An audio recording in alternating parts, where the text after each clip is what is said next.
Phone లో మాట్లాడడానికి ప్రయత్నం చేస్తున్నా. పొన్నం గారు మీరు రమ్మన్నారు, మేము బయలుదేరితే మీ పోలీసులను అడ్డం పెట్టి నువ్వు ఆపుకుంటున్నావు. ఇది కరెక్ట్ కాదు పొన్నం గారు. ఇగో పొన్నం ప్రభాకర్ గారు ఫోన్ ఎత్తట్లేదు. పొన్నం ప్రభాకర్ గారు ఫోన్ రింగ్ అవుతుంది, ఆయన ఫోన్ ఎత్తడం లేదు. ఆయనేమో అక్కడ వీడియోలో మమ్మల్ని రమ్మని ఆహ్వానించాడు, అక్కడ అమరవీళ్ళ స్తూపం దగ్గర ఉన్నాడు. కానీ మేము వెళ్తుంటే పొన్నం ప్రభాకర్ గారు ఫోన్ ఎత్తడం లేదు, ఇక్కడ పోలీసులు మమ్మల్ని పోనీయడం లేదు. రింగ్ అవుతుంది, ఇట్ ఈస్ నాట్ ఆన్సరింగ్. అదే విధంగా ఇప్పుడు లక్ష్మణ్ గారికి ఫోన్ చేస్తాను, పొన్నం ప్రభాకర్ గారు ఎత్తలేదు. లక్ష్మణ్ గారు అరే ఇగో నన్ను రాలేదు పారిపోయినామని తిడుతుండేడా. నువ్వు చూడు ఇక్కడ తిడుతున్నాడు నన్ను, హరీష్ రావు రాలేదని. ఇగో లక్ష్మణ్ గారికి చేస్తున్నా ఇప్పుడు. ఇందాక పొన్నం ప్రభాకర్ గారు ఫోన్ ఎత్తలేదు, ఇప్పుడు గౌరవ మంత్రి లక్ష్మణ్ గారికి కూడా నేను ఫోన్ చేస్తా ఉన్నా, రింగ్ అయితా ఉంది. లక్ష్మణ్ గారు కూడా ఫోన్ ఎత్తడం లేదు. గౌరవ లక్ష్మణ్ గారు పిలిచిన లక్ష్మణ్ గారు ఫోన్ ఎత్తట్లేదు. అక్కడేమో నన్ను పిలిచారు, మేము బయలుదేరితే పోలీసులను అడ్డం పెట్టి ఆపుతున్నారు. లక్ష్మణ్ గారికి ఫోన్ చేస్తే రింగ్ అవుతుంది, లక్ష్మణ్ గారు ఎత్తడం లేదు. పొన్నం ప్రభాకర్ గారు ఫోన్ ఎత్తడం లేదు. ఇప్పుడు నెక్స్ట్ అజారుద్దీన్ గారికి కూడా ఫోన్ చేస్తున్నాను. ముగ్గురు మంత్రులు పిలిచారు, ఇద్దరు మంత్రులు ఇప్పటిదాకా ఫోన్ ఎత్తలేదు. ఇప్పుడు అజారుద్దీన్ గారికి కూడా నేను ఫోన్ కలుపుతా ఉన్నా. మరి వారికైనా చెప్పి పోలీసులకు చెప్పండి, మమ్మల్ని వదిలిపెట్టండి, మమ్మల్ని వదిలిపెట్టి. ఫోన్ రింగ్ అవుతా ఉంది, ఇప్పటిదాకా పొన్నం ప్రభాకర్ గారు ఎత్తలేదు, లక్ష్మణ్ గారు ఎత్తలేదు. ఇప్పుడు అజారుద్దీన్ గారు ఫోన్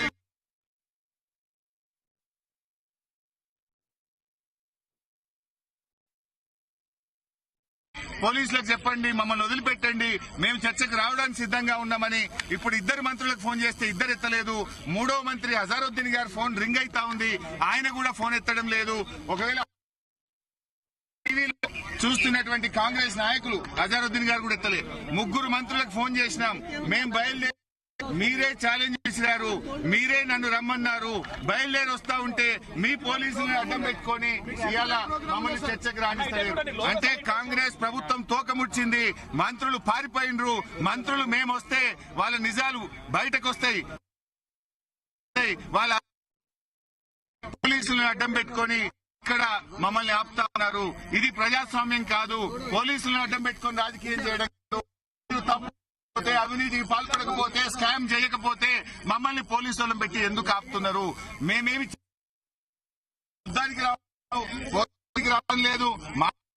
ఉంటే మంత్రులు ఫోన్లు ఎత్తారు, వస్తుంటే పోలీసులు ఆపడం, ఇది చాలా దుర్మార్గమైంది. పోలీసులు మీరు వెళ్ళడానికి వీలు లేదు, మాకు పైనుంచి ఆదేశాలు ఉన్నాయంటున్నారు. ఎవరు ఆదేశాలు ఇచ్చారో మీరే పోలీసులు అడగండి. ఒకవైపు ప్రభుత్వం మమ్మల్ని దమ్ముంటే చర్చకి రండి అంటారు, ఇంకోవైపు అదే ప్రభుత్వం పోలీసులు అడ్డం పెట్టుకుని మేము దిగి నడిచి వెళ్ళడానికి ప్రయత్నం చేస్తాం. మేము వదలుచుకున్నాం. మంత్రులకు కూడా మీడియా ద్వారా విజ్ఞప్తి చేస్తున్నాం, పోలీసులకు చెప్పండి, పోలీసులకు చెప్పి మమ్మల్ని అక్కడికి రావడానికి ఫెసిలిటేట్ చేయండి. పోలీసులకు మీరు చెప్పడం లేదు, పోలీసులు మీరు పారిపోతున్నట్టు, మీరు అవినీతికి పాల్పడుతున్నట్టు మీ పోలీసులకు చెప్పి మమ్మల్ని చర్చకు అలో చేయాలని మంత్రుల్ని డిమాండ్ చేస్తున్నాం. మంత్రులారా మీరు అక్కడే ఉండండి, మేము నడుచుకుంటూ బయలుదేరుతున్నాం. పాదయాత్రలో అయినా అక్కడికి వస్తాం, మీతో చర్చిస్తాం.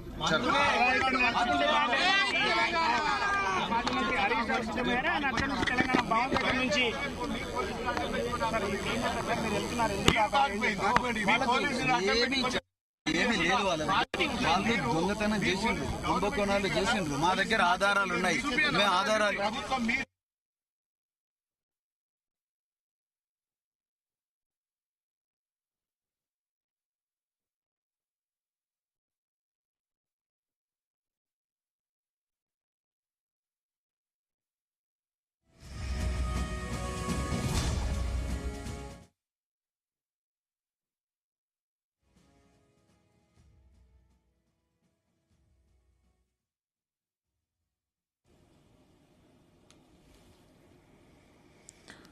ఇంకా బీఆర్ఎస్ వర్కింగ్ ప్రెసిడెంట్ కేటీఆర్ మాజీ మంత్రి హరీష్ రావు తెలంగాణ భవన్ కు చేరుకున్నారు. కాంగ్రెస్ పాలన అప్పులపై చర్చించేందుకు బీఆర్ఎస్ భవన్ కు వస్తానని మంత్రి జూపల్లి కృష్ణారావు చెప్పడంతో వారు తెలంగాణ భవన్ కు చేరుకున్నారు. 2.5 ఏళ్లలో 4 లక్షల కోట్లు అప్పు చేసిన రేవంత్ రెడ్డి సర్కార్ లెక్క తేల్చేందుకు సిద్దమయ్యారు బీఆర్ఎస్ నేతలు. కాగా రాష్ట్ర రాజకీయాల్లోకి కీలక పరిమాణం చోటు చేసుకుంది. సవాళ్లు ప్రతి సవాళ్లతో పాలిటిక్స్ సీటెక్కాయి.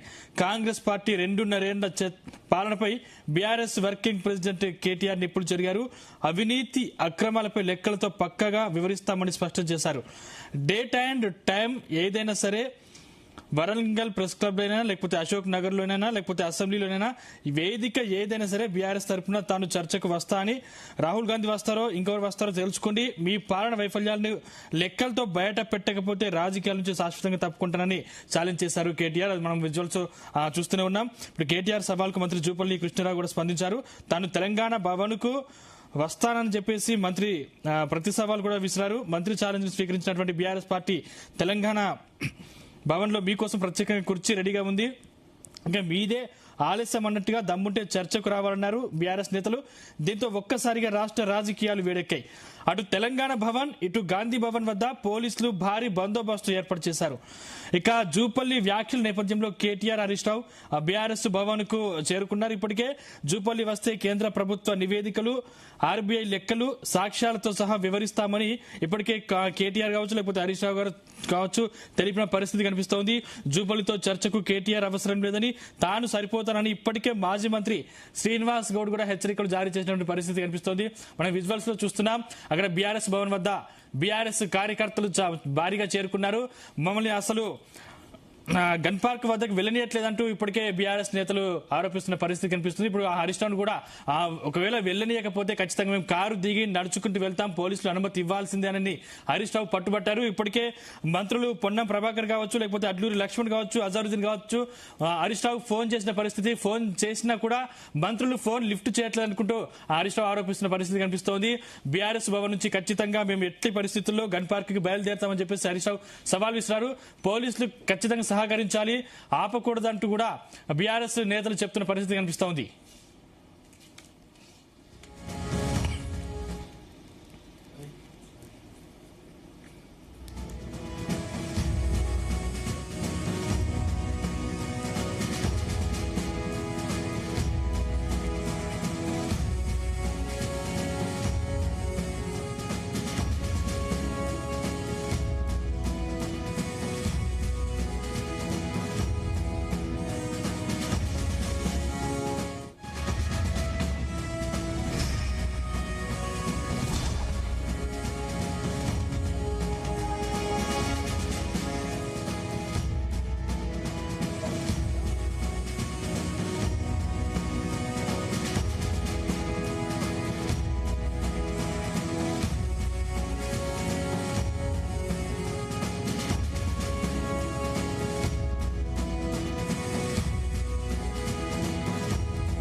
ఇంకా తెలంగాణ భవన్ వద్ద ఉద్రిక్త పరిస్థితి నెలకొంది. ఇప్పటికే బీఆర్ఎస్